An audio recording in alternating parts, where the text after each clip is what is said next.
Okay, so now I thought I should also make the video for the app. Okay, so there's the app. I press on there.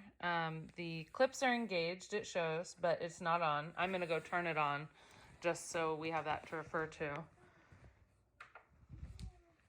Okay, so Snooze is on, and it says that Farron Rose is calm. And that's her baseline. Oh, there's kids running. Don't mind that. Okay, so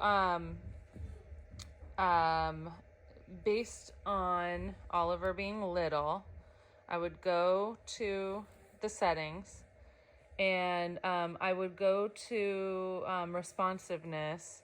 So I put on normal responsiveness. Starting level motion is just a baseline, the lowest level, and I would definitely, I've never changed that, and she's 5 months old now. And then the motion limiter is right here. So it's only up to the 2, and but the sound can increase to level 4. So it's just not moving him as much. And before, when I said it was shaking, it's not shaking your baby, because I seriously have stressed out over that plenty of times.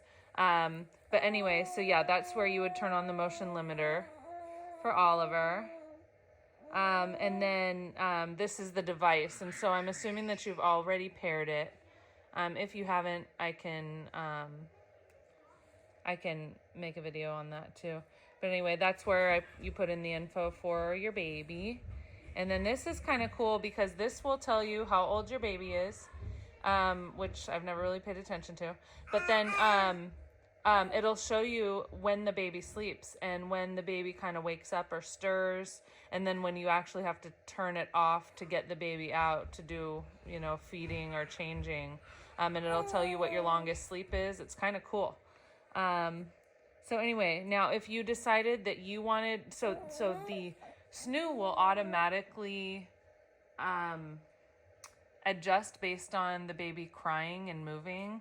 But if you want to change it yourself, then all you do is go to this little arrow here, and then you can move up your level.